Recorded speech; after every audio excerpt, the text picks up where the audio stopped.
Hello, everyone. Welcome back to the Aftershock Happy Hour and Live Sale. I'm your host and the Senior Retailer Relations Manager here at AfterShock Comics, RuthAnn Thompson. We have an epic show for you today, and we're going to start off with our Aftershock Crew of the day. So this is for anybody when you're reading your comic books and on that inside sleeve, you see all those names. Who are they? What do they do? Well, let's start today off with the incredible managing editor at AfterShock Comics, Christina Harrington. Hello, Christina. Hey, RuthAnn. Cheers. Thank you for having me. Cheers. Thank you for joining us today. Oh, yeah, definitely got to get a sip. Yeah, don't forget to do that. Goodness. I know, just delicious. So I'm so glad you could join us. And feels like forever since I've seen you, because the last time was at New York Comic Con, correct? 2019. Ages ago. Yeah, ages ago now. Years and years and years. Yeah, but in 2019, the last New York Comic Con that happened. Yeah, is when last we saw each other in person, which is crazy to think about. And I'm in New York and you're on the West Coast. So yeah, it's been a bit. It's been too long, quite frankly. Yeah, way too long. And I'm so glad that we were able to talk with everybody today, because there's, such a small crew here at Aftershock Comics. We're spread across the US, and so many of us don't know what all the crew does. So you have been in the comic book industry for a minute. You're at Marvel doing all sorts of editing there as well. So what brought you into comics in the first place? Oh boy, this is a fun question. Mm-hmm. Yeah, so I've been in comics for a bit. Mike Martz actually hired me at Marvel, and then he left to start Aftershock. And then a couple of years later, he was like, "Hey, you want to come on board and be my managing editor?" And I was like, "Absolutely." But I started reading comics when I was really young.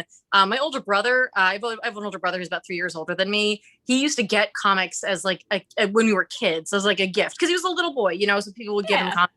And he never read them. He would put them in this drawer underneath his bunk bed. And so I would sneak in and I would steal those comics and read them. And the first comic book I ever read was like a 2-issue like mashup. If you read one side, it was a Ghost Rider story. And then if you flipped it over, it was an Iron Fist story. Yes, I remember that. They did that a few times, right? Where they would like kind of little doubles. Yeah. Exactly. I thought they were really fun. I don't think I could read yet when I picked this book up. But I remember I loved the Ghost Rider section. I loved that there was this skeleton that was on fire, riding a motorcycle and had a chain. I didn't know what he was doing, but it was fun. We were on board. Yeah, like I'm in. Oh no. And so I used to ride my bike when I got a little bit older. I used to ride my bike to the comic shop by myself and buy X-Men comics, because that's what you did, right? And so I kept reading all through college. I took several comic book courses. Then I was in grad school. I took a class with Scott Snyder about writing comics. And from there, I got my internship at Marvel. And then the rest is history. I just sort of stayed on and I've just sort of stuck around ever since. But, the bug bit me young, and then it was around forever. And couldn't give it up. Couldn't stop reading them. Still do. I feel like that's most of us. Like, as soon as that just bug hit us, whether it was like movies, TV, or just straight from the comic books, it was like, that's it. I know my love. It's over.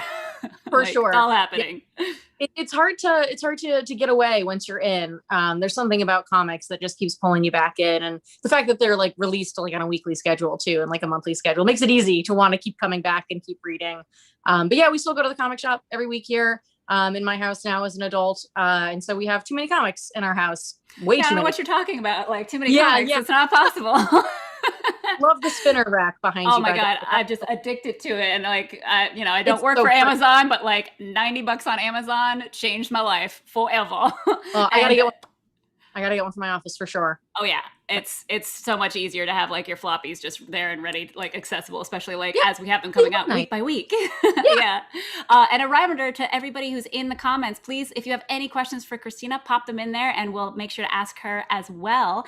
And so what about editing? Like what was it specifically about editing that kind of brought you into that world? I like telling people what to do. Fair enough. No, that's not it entirely. I mean, I'm sure that's part of it. If the creators I work with, I'm sure they would say that's definitely part of it. I love story, so I love talking story, and I love analyzing story, and figuring out what's going on in a story that's working and what's going on in a story that maybe could be a little bit better. So like that's my favorite part of editing, is sitting down with a writer and talking about the kind of story they want to make, and then helping them make it be the best story they could possibly make it. And then, of course, with comics, editors work with all lines of the creative team that's on the book. So I work with the artists, talking to them about how they're laying out a page, how the acting is going on the page, like the biggest beat, the thing that should be the biggest on the page, and just like talking to them about what might take a reader out of the story, which is like a huge part of editing, is that if something makes you pause and go, it's going to make the reader go, too. And so it's up to you to kind of figure out how to like gloss over that, or how to sand it down, smooth it out, so the reader doesn't stop. Because if the reader does stop at any one point, you've lost them. They're out of the fiction. They've moved on. And then I also get to work with some great people, some great colorists, some great letterers, logo designers, our wonderful production manager, Charles Pritchett, all of these people. So it's a huge collaborative process, which really appeals to me in comics as well, that I get to work with so many people on so many different books, and everyone's great. Like, everyone in comics is just like cool, great, fun person. And so it makes it really easy, and it makes it a really fun job.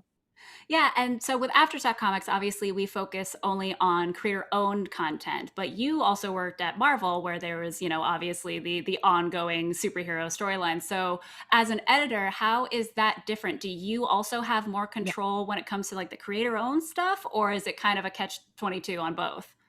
So I actually think that I view my job now as like not so much less control, but it's more important in creator owned that the creator gets the right of way to do what they need to do to tell the story they need to tell, because it's their story.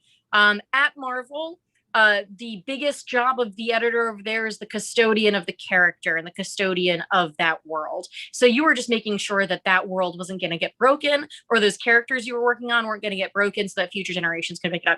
Those characters have been around for decades, and you want to make sure, and their goal over there is to make sure those characters are around for decades to come. You can do cool, fun, interesting stuff with them that nobody else has done before, but it had to be within like the engine of the story had to be intact at the end of the day. So you could take risks and you could take chances. But at Marvel, I found myself pitching story ideas, or really pushing in a different direction, or saying no more often.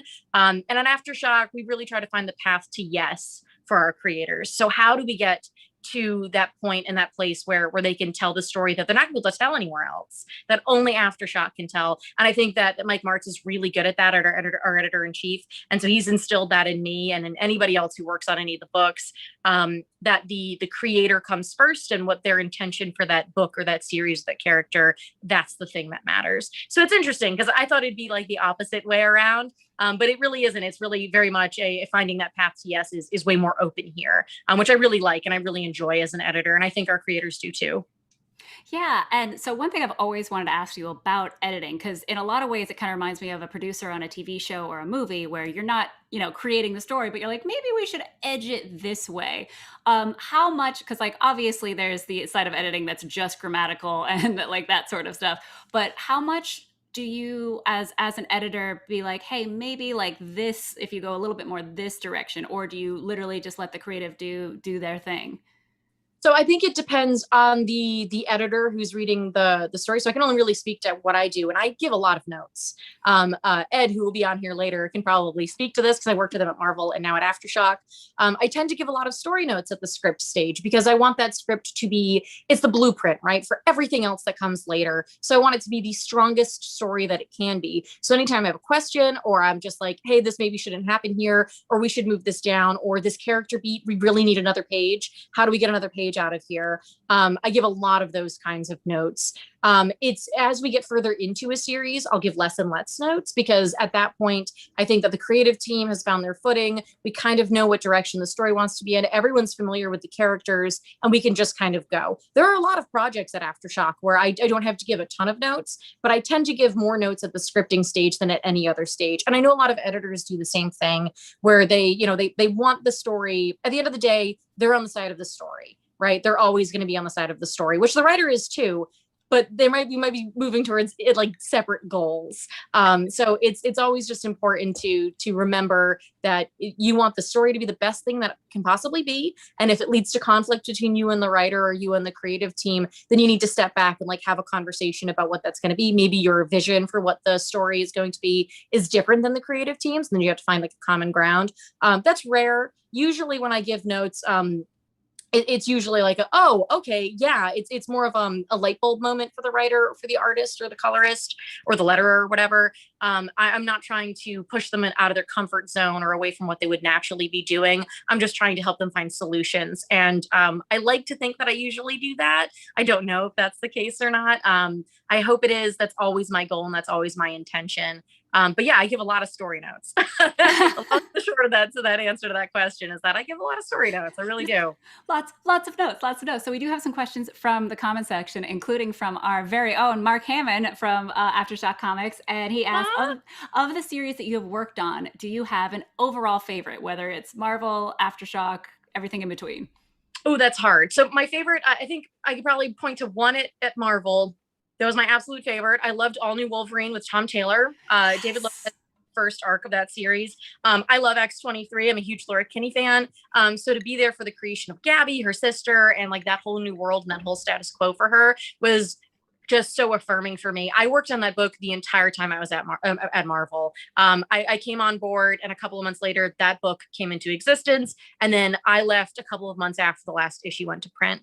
And that's really rare for a book to last that long in this industry. So that was like a huge thing for me. And it was a good book. And everybody that worked on it was all the artists that worked on, all the colorists, Tom, everybody. My editor on that book, Mark Panicia, fantastic people, and it was such a joyful experience. At Aftershock, there are quite a few. I've become very much a fan of Zach Thompson's writing and Lonnie Nadler's too. I have a feeling you're going to say the same book that I was obsessed with. Yeah, I love Blood Volume 1 and 2, but probably the one that stood out the most for me would be I Breathed a Body. Like obsessed. I love the artist on it is Andy McDonald. The colorist is Trina Farrell. Like it just everything about it. Haas is the letterer. It's just so good. Everything about it is just it was immediately it was just like a full thing. You know, sometimes something comes out and you're like, okay, how do we get to the next step? How do we refine this and refine this and refine this?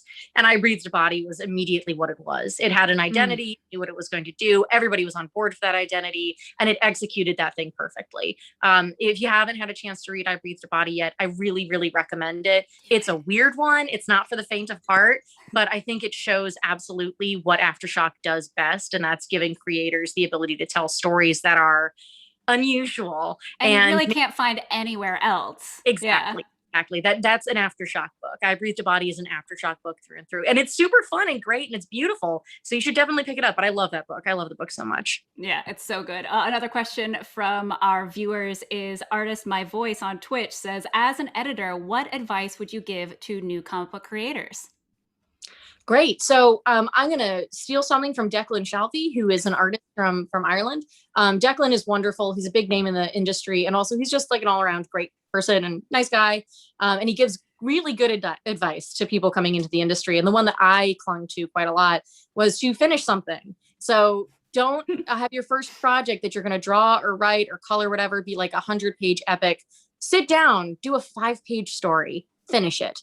When you're done, look back at all the things that you did and what you would do differently, because now you finished a thing. Now you know what it is to make a comic book. So now the next time that you try it, your experience will differ, right? You'll be able to learn from it and do something different. And it is a completely different experience than just sitting down and penciling a bunch of pages or laying out a bunch of pages or writing a bunch of script pages. Sit down, write a 5-page story, draw that 5-page story, even if you can't draw, even if you're trying to just be a writer, try to figure it out. And you'll understand the medium in a way that I think that you wouldn't unless you finished it. So I recommend finish a story, make it a short story, and you'll understand the medium pretty well at that point. That's perfect advice. That's something I haven't heard before, but makes absolute sense because you learn the best by doing. Yeah, Declan has great ideas. I highly recommend you find that guy on Instagram and you give him a follow. He's a font of knowledge. Yes. Well, I'm going to wrap up with the last question, which is actually similar to what I was about to ask you, but it's from one of our ambassadors out in the New York area, Mitch Gerwitz. He asks, what upcoming Aftershock book is Christina most excited about? Well, Ed's about to talk about it. Yes. I'm really excited for Beyond the Breach from Ed Brisson. That book is it's quintessential comics. It's a road trip. It's got adventure in it. It's got heart in it. scary monsters. Oh, the creatures. I'm so excited about the creatures. Yeah, They look so yeah, amazing.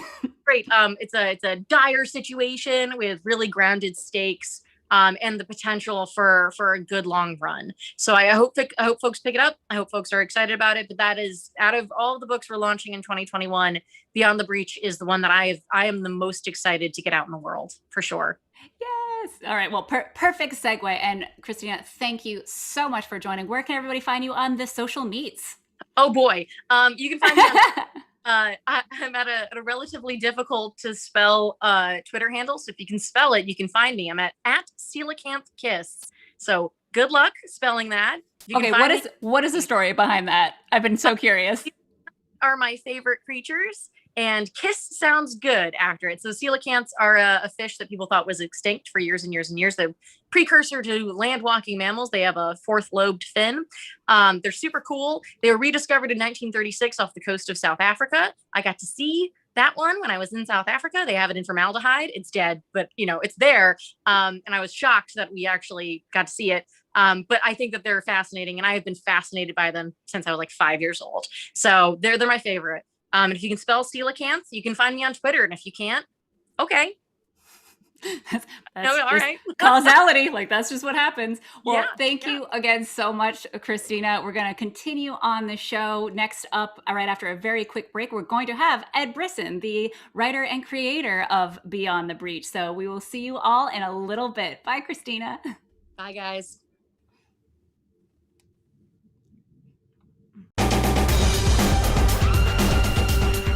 Oh, hey guys, it's RuthAnn from the Aftershock Epicenter. In case you missed this week's show and the titles that came out yesterday for New Comic Book Day, make sure you check out Seven Swords #1, Silver City #2, Project Patron #3, and the trade paperback of Kaiju Score, the complete first volume.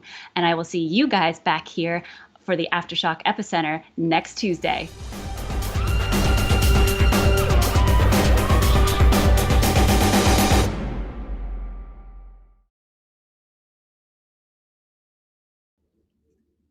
Hello, everyone, and welcome back to the Aftershock Happy Hour live stream and live sale. I am your host, RuthAnn Thompson, and we're continuing on with the incredible comic book writer. You know him from Boom, Dark Horse, Marvel, DC, IDW, and now he's doing a comic book with us. Hello, Ed Brisson. Thank you so much for joining us today. Hey, thanks for having me. Yes. So we are so excited about your new title with us, but let's talk about how you got into the industry. So what first kind of caused, we were talking with Christina earlier, how right at a young age, she started stealing her little brother's comic books, and that was just it. She was hooked. What was it for you that brought you into this industry? Well, comic books kind of just always been around when I was a kid. I don't remember a time when they weren't, but there were periods when I was younger where I was in the hospital a bit, just for not anything overly serious. But, back then the gift seemed to be comics, just bring kids stacks of comics, and I would just sort of just eat them up. And I loved comics growing up. There was never a period where I didn't want to be involved in comics. But initially, I wanted to be a comic book artist. So when I graduated high school, I went to fine arts and university to train to become an artist. And I wrote, I drew, I colored, I lettered my own comics for, I think I self-published my first one in '94 up until about 2010. So about, 16 years I did that, where I realized— You started when you were 7, apparently. Yeah, I was young. I won't give it away. But anyway, yeah, 2010, I realized, even though I'd always wanted to be an artist, I hate drawing. I really hate the process of drawing. I find it just obscenely frustrating, and hats off to everyone who could do it. I just don't have the, I was so sort of hooked into that idea that I focused on it for a decade and a half plus. And I was originally only writing because I didn't know writers. I needed something to draw, so I needed scripts. So I started writing, but through that process, I fell in love with writing. And so in 2010, I literally hung up my pencils. I stopped drawing and I started writing a series called Murder Book, which is just a bunch of short crime stories that were anywhere from 5 to 20 pages. And I would write them, and because I'd been involved in comics, indie comics for a long time, there used to be a really big scene in Vancouver that I was, part of. I knew a bunch of artists who I could sort of like lean on to draw some of the stuff I'd written. But even them, I had to convince, because the stuff I used to write and draw was comic, like funny. It was like funny stuff, or at least tried to be funny stuff. Or it was like autobiographical comics. And then I started writing like dark crime stuff. So I had to like kind of prove myself to my friends who I had actually never seen that side of me. And I was able to convince them to do murder book stories. So I just put them up online. I think 2010 is when I started. And sort of just through there, started meeting other artists and started pitching books around. And I think I got my first book picked up by Image in 2012, which is a book called Comeback that I did with Michael Walsh. And then just sort of from there, things slowly snowballed to where, I got a couple more Image books. I almost accidentally stumbled into a Marvel book, and just kind of never dropped the hustle. So once I was in, I just once I had my foot in the door, I wasn't taking it out, just kept plowing forward and just working nonstop around the clock. Yeah, and I'm so rude. This is happy hour, and I forgot to cheers you right at the beginning of your interview. So cheers. Thank you so much for joining. And everybody in the comments, if you have any questions for Ed, make sure you drop them in right there, and we'll ask him right here live for you. So you started very young and just kept right at it. Is there anything that you would like to impart to anybody trying to come into the comic book industry now? What your advice would be? Because we already heard what Christina's was. So I swear Declan stole that advice from me. Because it's exactly my advice as well. It's that like what I sort of referred to egotistically as the murder book method, which is just do short comics. 5 pages, 10 pages, develop your voice. That sense of completion that Christina mentioned earlier is so important. I meet so many people who want to start out in comics, and they have, a 120 issue epic that they want to tell. And they're so worried that if they don't tell it, someone else is going to beat them to it, which just is not a thing. It's not really a thing to worry about. So my advice is really to start small.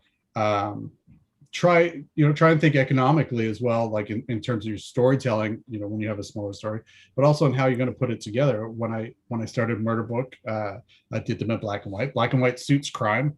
Also means I didn't have to worry about hiring a colorist, and I could save some money on telling stories. And I just put them up online for free for people to read, because I think if you're worried about making money right when you're starting, that's kind of putting the cart before the horse. You really need to build your name and sort of discover your voice and sort of grow your audience. It's the same with a band. Like a band doesn't start with a record deal. They start playing bars where they get paid crap. They start in a garage where they have to practice their songs. So I think it's the same thing when you're starting out. Just do short comics. 5 pages is great because even financially, 5 pages is tough for some people, but you can usually find an artist and make it work. And if you put it up online for free, that way there's no barrier between reader and you. There's no paywall that can prevent people from seeing your stuff. And I'm not saying do things for free forever. I just think as a way of starting out, it's a good way to sort of get your work out there. And that's something that I did when I was doing mini comics. I used to like photocopy them. And it cost me 52 cents to photocopy my mini comics, and I would sell them for 50 cents. So I was actually taking a 2-cent loss. You're losing 2 cents. My goodness, how did you survive? I just wanted to get them out there, into people's hands and stuff. So yeah, anyway, that's my advice. Start small. Go. It's difficult now because everything's so disparate, like where you're going to meet artists or meet other writers and stuff like that. But, just look at Twitter. You can usually find groups. I know there's a lot of Facebook groups about connecting artists and writers and stuff like that. It used to be better or easier back in the day. There was just like digital webbing. Everyone just went there and hung out on digital webbing, and you can meet people there easily enough. But that's it. Start small. And you always hear across any of the creative idioms that like it is best when you're jumping into it to be focused on the love of it versus making money off of it. Because if you're focused on making money off of it, you're not gonna. It's not going to read. Like I always hear that across, like, no matter writer, artist, movies, TV, comic books, it always seems like if you have the heart in it, that's where you get your fan base. That's when you get like that energy behind it. So yeah, and excellent. that's where the money comes later. Once you build that fan base, Yeah. that's where you get it. Exactly. Now, let's talk about Beyond the Breach, because even Christina said it. I'm so stoked about this title. We, at Aftershock, we have the pleasure of the whole team actually joining the creators and the artists for these conference calls before we do the announcements of any comic book, where we can really talk to you guys and find out all about it and see some artwork. And it's just always so exciting to be on that side of the fence and just be like, I can't wait for this book to come out. So this title is focuses on, it starts with this young lady named Vanessa, who's just having the worst time ever. Her mother dies, her boyfriend cheats on her with her sister, because, good times. Yeah. And then to get over that, she takes this road trip across California. She has this beautiful plan to drive through these beautiful woods and just enjoy herself until this apocalyptic event happens called what they nicknamed the Breach. And then she finds herself in this completely other world with a small child and a few little beasts. I just love these beasts so much. And they try to just kind of make their way, survive, and hopefully get home if there is a home to get to. So tell us about the story. Where did the inspirations for this come from, and the world building behind it? Because it is a brand new world and universe, and it's absolutely gorgeous. Can't wait to read it. So the inspiration behind it came from just basically Damien and I talking. Damien and I Damien's the artist co-creator on the book, and he and I have been working together off and on since like 2005. So roughly 16 years now. We've done a bunch of creator owned, and when the pandemic hit, work slowed for everybody, and I've been wanting to get back to creator owned for a long time, and I wanted to do it with Damien. So we discussed sort of some ideas that we wanted to do. I'm a big, I love road trips more than just about anything. So, my dream is just getting a car and drive for a month without any sort of real destination.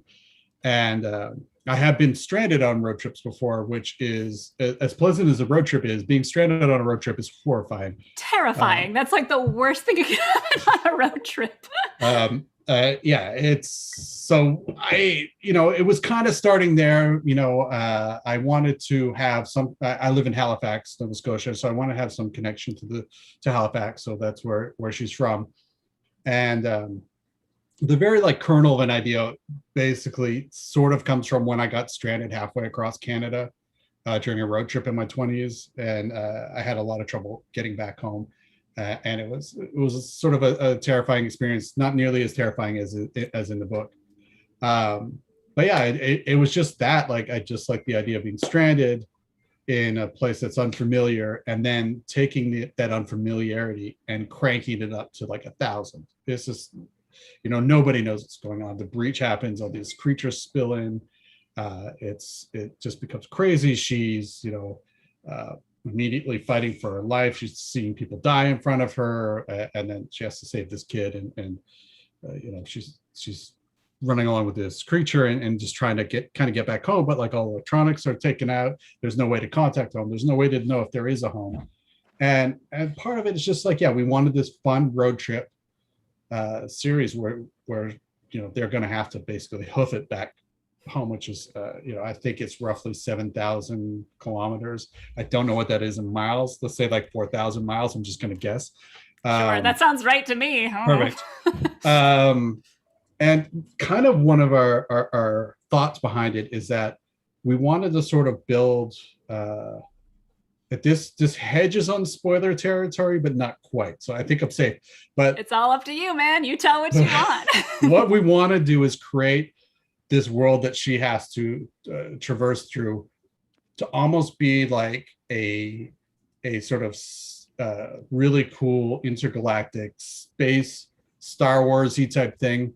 But instead of going from planet to planet, it's all here on Earth. And it's not as clean as this, but Wyoming is going to have its own complete unique identity. And so each sort of large geographical area is going to be completely different. So what she sees when the breach first happens is not what the world looks like. The whole world has been kind of changed, but every area is different, and it's changed in a completely different way, which I think is going to allow us to tell us some really unique and interesting stories I could just completely flip everything on its head, every few issues if we want to, and just throw whatever crazy idea we have at the reader. And so that was sort of the broad strokes idea behind it when we started the book. Yeah, and I'm not sure if the artwork is still on the screen, but one of the questions that we have actually from one of our ambassadors, Clay, he asked, would it be a spoiler knowing what the little creature on the left is? I assume that's our little fuzzball that's joined them right from the beginning. Well, what he is, what his species is, we don't say. We'll say his name is Kai. They do name him Kai, but that's a name that they give him. Can they communicate? Because can he communicate? No, or is it very not at all. Just, He's just kind of like he can shout sort of monotone sort of things, but he can't communicate. No. Yeah, so maybe down the line. Who knows? Who knows? Hopefully, we'll keep this going for many issues to come. Also, from one of our ambassadors, Mitch Gurwitz in New York, he asked, "How did Ed come to work with AfterShock?" So I worked with Christina over at Marvel on Old Man Logan for a while, and I thought she was a great editor, And then when she left to go to AfterShock, I think we'd had a conversation at some point, about me maybe pitching something. And, when I came up with this idea, I had enjoyed working with her. So thought, I'd reach out to her again and see if AfterShock was looking at stuff. And thankfully they were. And just kind of went from there. So, yeah, I think, like I said, I had a relationship with her being my editor over at Marvel for, I'll say about a year-ish. And I thought her notes were always really great. Editorially, it can go a couple ways. Sometimes you get an editor who's really heavy-handed in trying to direct the story, which sucks. And sometimes you get an editor who's really there just to try and enrich the story and make it a better story, and asking really thoughtful questions that aren't just kind of to guide it in any way, but to just really expose where there might be cracks and to help improve it. And she's great at that. And so, that's why I brought it over to AfterShock, because I thought that she would be it'd be great to work with her again on this. Yeah, and it's so great having her on this episode right before you, because she talked about that as well as working with you over at Marvel and the way she does her notes. So now we know exactly what you're talking about when Yes. you mentioned her specific notes. Also, a question from YouTube, C-List Man asks, is there a particular road trip story that you can share that influenced Beyond the Breach? I feel like we actually covered that with your trip when you were in the 20s. Yeah, there's a few different things. I got stranded in, I tried to move to Halifax, where I live now, when I was about 20, got stranded halfway through. I ended up spending a terrible, one of the worst winters of my life, just in terms of how intense the winter was in Sudbury, Ontario. If anyone's ever been there, they know what the winters are like. Yeah, aggressive. But yeah, just too much. But another time I was 19 when I did my first cross Canada trip, and I blew a tire in the middle of Saskatchewan, and had to go and sort of, I didn't have a jack. I just bought in this car and I didn't check to see if there was a jack in it. So I didn't. And I had to do one of those, like straight out of a movie. I had to hike about a mile to one farmhouse that you could see in the middle in the prairies, and knock on the door. And it was straight up, they wouldn't let me on the porch. They gave me, weirdly enough, they lent me a car jack, but wouldn't let me up on the porch. And there was the whole family kind of threatening, that they had the police on dial or on speed dial. And I thought I was going to die there. It was it was just getting dark, and it was this Texas Chainsaw Massacre style house. So I don't know how much that directly influenced, but that sort of trauma is still there, I think, for this book. Yeah, and as a writer, has there been other stories that you've actually pulled real life experiences from, or is this one of your first times just I remember how terrifying that was. Let's have this be the whole beginning of this title. No, I tend to pull little threads from real life and use them in stories. Not always, but there's a book I did called The Violence that is very loosely based on someone, on a couple of people that I knew, just the core situation. Yeah, there's some of the crime stuff I've done is loosely based on stuff that happened around me growing up as well. So I've like to pull from life. I try and always disguise it enough that, you know, if the people Who were that involved, inspire it, yeah, they're not going to notice it. It's usually inspired by. It's not. I'm not doing a direct transcription of something that happened, but you know, I definitely take inspiration from things that have happened around me. Yeah, and speaking of these creatures and just all the artwork in general, like, can you talk a little bit about what it was like, kind of describing what you pictured these creatures to be like, or was it just something you like gave a very loose description and you let the artist kind of go from there? Yeah, I tend to keep it fairly loose. Like I said, Damien and I have known each other for 16 years, and we tend to be in sync quite a bit about the kind of stuff we want. The first creatures that show up, I didn't have any kind of idea. I was just like, they just have to be scary. And he created this kind of crazy insect creatures. Some of them, you know, like there's some gelatinous globs that sort of show up later on, and a few of the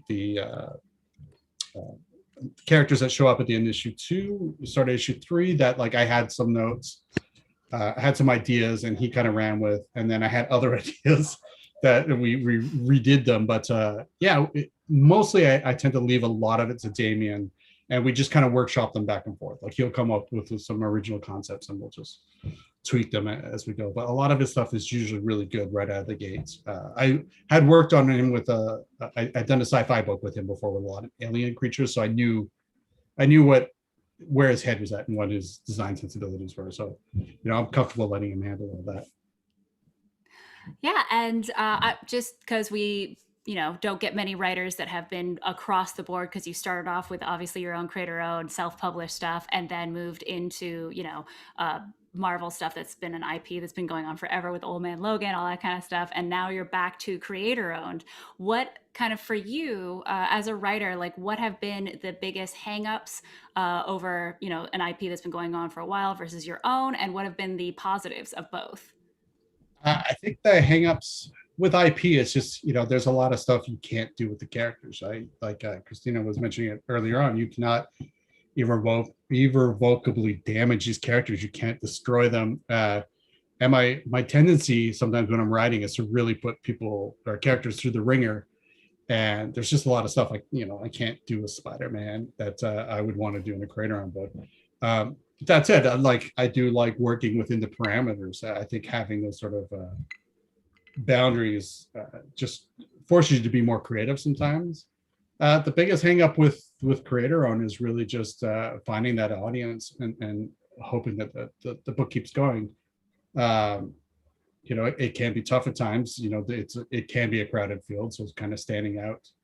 It can be tough at times. So that's the biggest thing. But like, I think, you know, creator own is where I started. It's where I've been trying to get back to, you know, for several years now, and it just unfortunately just took a pandemic, I guess, to bring me back. Yeah, that's all. Just a slight, you know, worldwide catastrophe. It happens.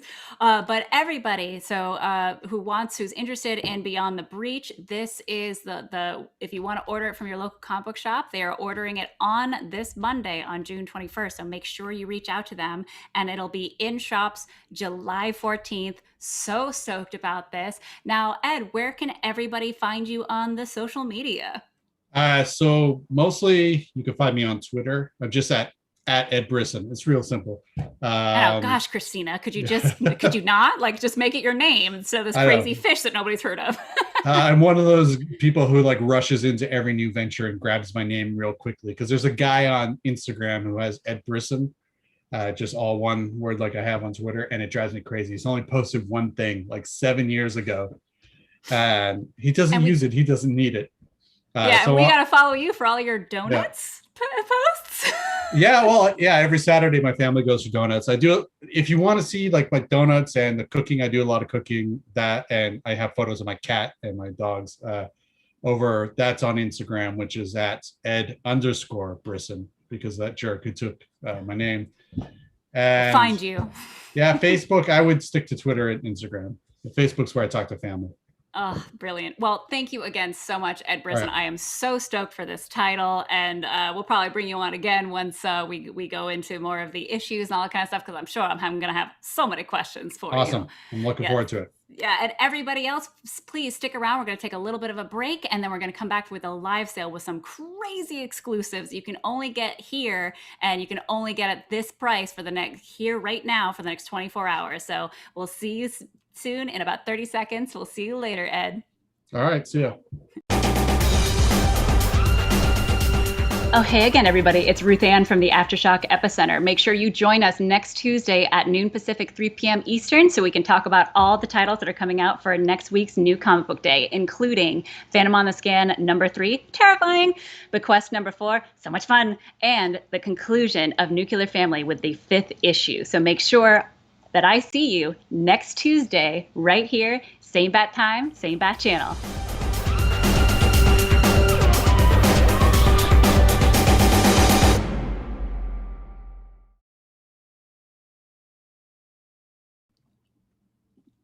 Well, hello again, everybody. Welcome back to the happy hour. And now it is time for the live sale. I am so stoked for these items. We have our first ever variant that's only for this live sale. So it's only going to be available for the next 24 hours. So make sure you grab one right now. Let's jump right into it. We have Buddy Mask. It just came out last week. We have a beautiful #1 happy hour exclusive variant by Mike Rooth. And it's, as you can see, it's beautiful. This title is so terrifying. We're doing it $15 only, and we're going to limit 5 per person, because if you have been on eBay, it's Buddy Mask, even though it just came out last week, all the variant covers are going for quite a lot of money. And then as soon as this live stream is done, it's going to go up to $20. So make sure in the next 15 minutes that you pick up as your 5 issues maximum of this Bunny Mask #1 happy hour exclusive variant from Mike Rooth. And this story, it's not really spoilers since it's in the first couple pages, but it just starts right off, very lighthearted and fun with the father of a small child chiseling her teeth out. So if you are ready for a new horror title, and if you've already picked this up and really want your own variant cover and all that jazz, make sure you buy this in the next 15 minutes, because it'll be at $15, but then after that it'll be $20 each. And thank you, Sith Lordy. I'm glad you like the singing. That is a very weird quirk that I have, and I like to sing things randomly. Next up is we're going to do a slew of ambassador variant covers. So if you don't know about our ambassador program, basically we have brand ambassadors across the US, Canada, and the UK, and they bring in these special variants into their local shops. And they only bring in 2 each to each shop. So this is going to be the first time ever that consumers across the web can buy these. So we're starting with Baby Teeth 17 ambassador variant cover. Again, these are very, very exclusive. And if you've visited eBay, they're already selling for $40. So I'm sure it's going to go even higher. So this variant cover is going to be only $10. Again, limit 5 per person, because these are very exclusive. And C-list E-Man, the Bunny Mask is insane. You are correct, good sir. It is insane. It is gorgeous. I can't wait for you guys to read the next few issues. The artwork is just uncanny, the way that Andre Muti is able to take these watercolors that should seem very soft and gentle and make them absolutely horrifying. So this variant cover is only available right now, and it's only available for the next 24 hours for only $10. So if you're somebody who likes to do some turnarounds on comics, this is an excellent, excellent buy. And next up, for another ambassador variant cover, we have Project Patron #1.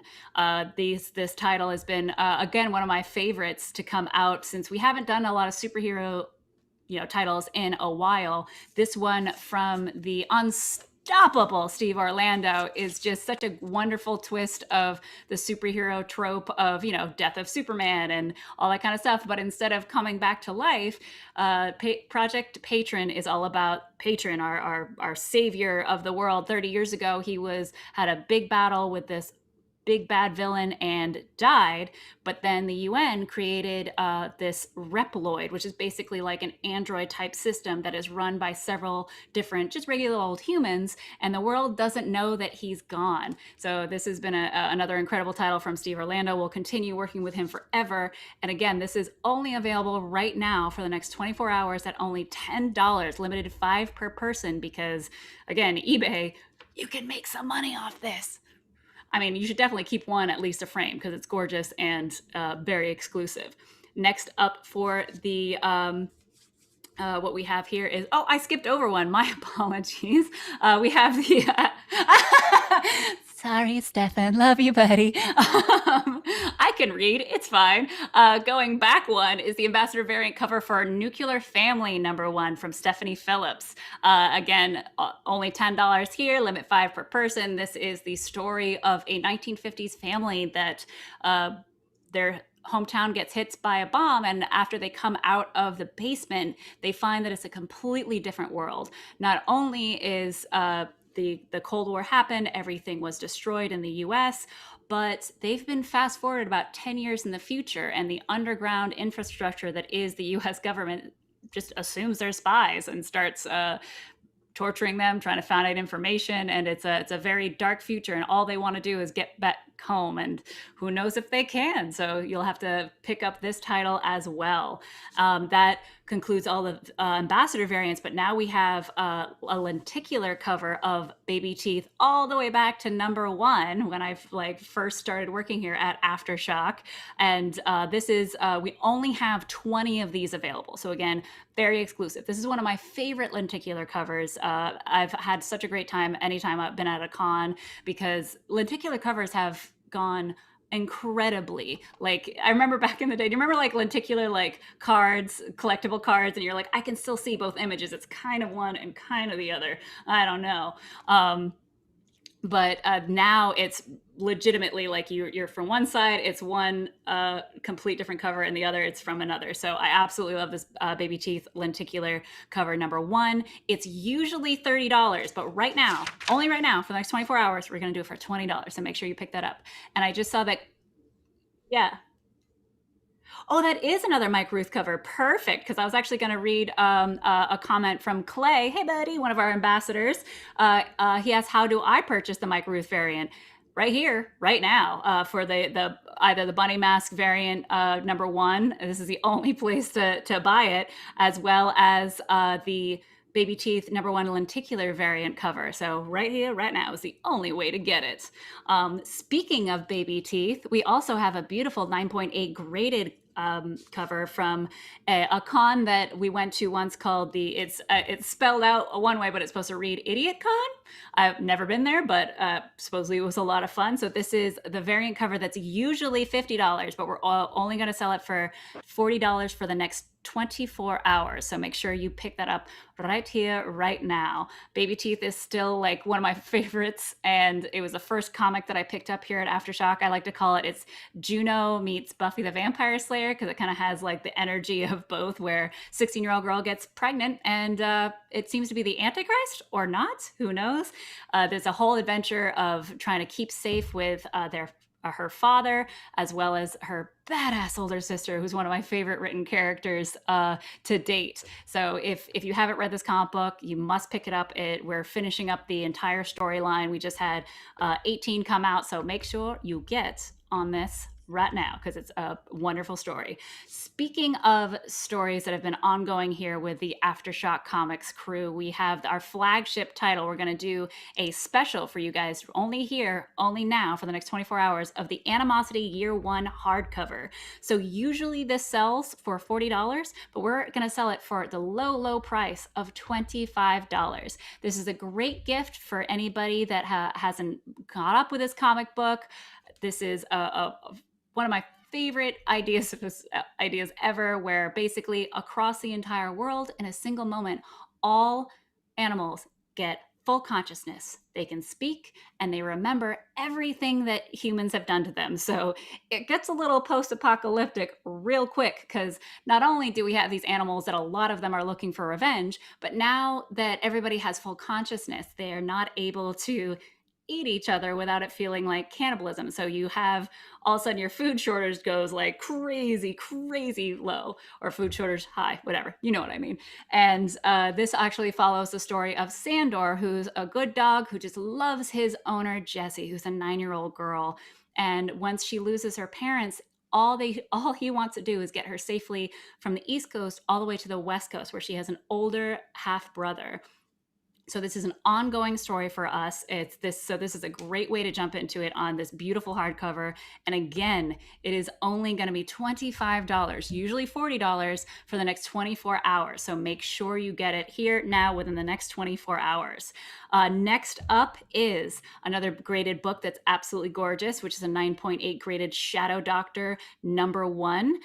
This is the cover by Mark Chiarello, and it's usually $50. But again, we're going to bring it all the way down to $40 just for the next 24 hours. If you haven't picked up this title, I can't tell you how blessed I feel we are to have Peter Calloway tell his very personal story about his grandfather, who was one of the first Black men to graduate as a medical, like with a full PhD in Chicago in the 1930s. But as soon as he graduated, he wasn't able to get a loan to start his own practice, and he wasn't able to get hired anywhere in Chicago. And the only person that would hire him and give him the loan he needed to start his own little practice was none other than Al Capone. And this is a true story. It's bananas. And I just, every time the next issue comes out, I can't get enough of it. So I hope this is a comic book that like stands the time of history, because it's incredible to see this story, and the artwork by Georges Jeanty is it's absolutely gorgeous. So make sure, if you haven't picked up the title, or if you're looking to pick up some more graded titles, that you pick it up right here and now. Again, usually $50, only $40 for the next 24 hours. We have a few more minutes left of the show. I'm reading the comments, by the way, so if you guys have any other questions, I'm happy to chat with you about it.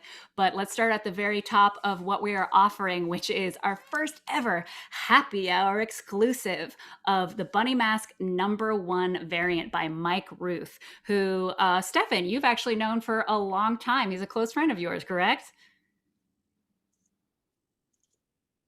Yeah.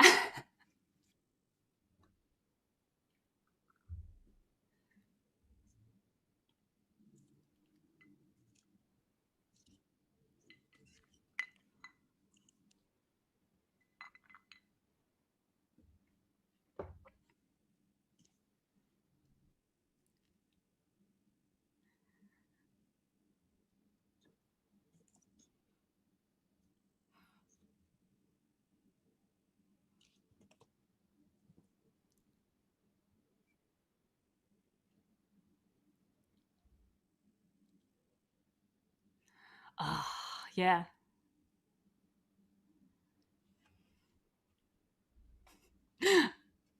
Someday we can hope, we can pray. And Clay actually mentioned in the comics that Mike Rooth is one of his favorite Swamp Thing artists. So yeah, as he absolutely should be. And again, this is a variant that's only available right here, right now, just for this show. And only for the next 7 minutes is it available for $15. After that, for the next 23 hours, it'll be available for $20. And you can only get 5 per person. So make sure you get them while you can. It's an incredible book. Oh, and also Paul Dunn said, picked up that Bunny Mask, but I couldn't resist We Live. We Live is my all-time favorite book with just 5 issues. Yeah, Paul Dunn, I can't tell you how like that just changed everything in 2020. We Live, it was just perfect timing of a story that's still like a very hard story to take, but it's just all about hope and family. And we've had so much fun with the Miranda brothers. We still had the interview that we did with them the other week, and all the beautiful variant covers we had with them. So I'm so glad you like that too.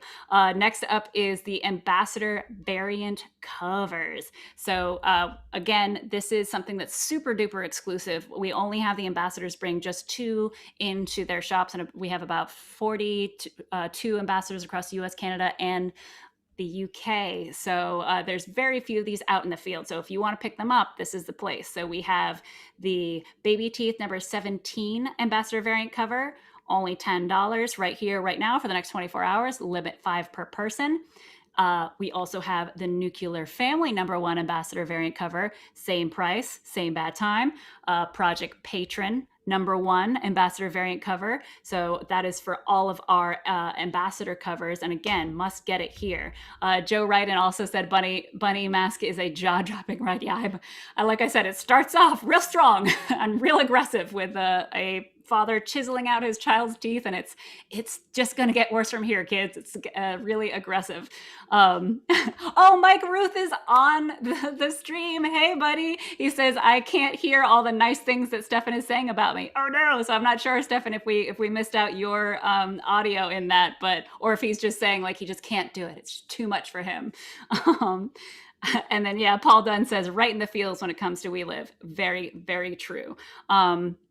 Just to go over our last items, that only 4 minutes left of the show that we need to go over, because they're only going to be available again for this show for the next 24 hours. We have a Baby Teeth, speaking of Mike Rooth, you wonderful, incredible artist, you. We have the Baby Teeth #1 lenticular variant cover that you did for us. We only have 20 of these available, and it's usually $30, but right now we're going to only sell it for $20. So make sure you do that. And our ambassador is on our YouTube, and he's also saying, please tell everyone the link to buy this cool books at the great price. Absolutely. Like this is the one and only time you can get this. So make sure you click on those links and get them books. And C-List E-Man says, I like one of those happy hour exclusive bunny masks. Well done. Make sure you get those. And so last but not least, for all of our other titles that we're offering for today is a graded 9.8 Baby Teeth #1 from the Idiot Con variant cover, usually $50, now only $40. And the year one Animosity hardcover. I just, if you have family or friends who haven't really gotten into comic books, this is one of my favorite like gateways into comic books and into Aftershock, since this has been our flagship, longest lasting title. Usually it's $40. We're only selling it for $25 right here, right now. And last but not least is the graded 9.8 Shadow Doctor #1 cover by Mark Chiarello. It's usually $50, but for right here, right now, it's only $40.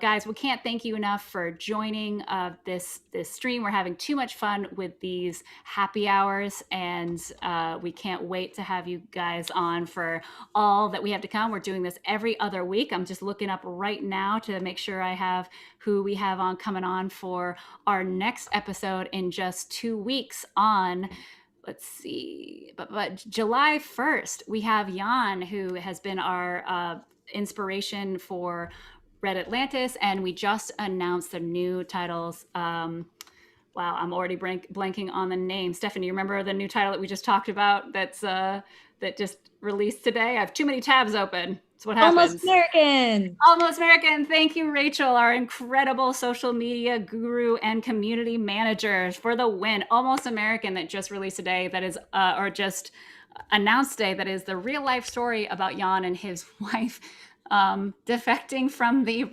Russian spy government and coming on over here. So we're super stoked to have him on for the next happy hour and live sale, which is going to be on July 1st. Guys, thank you so much for joining today. Hopefully you picked up as many books as possible, because again, these are very exclusive, only available here. You guys are an absolute blast. So make sure you guys stay safe out there, wash your hands, wear your mask, keep your distance, and only read dangerously. We'll see you back here in just 2 weeks. Bye, guys.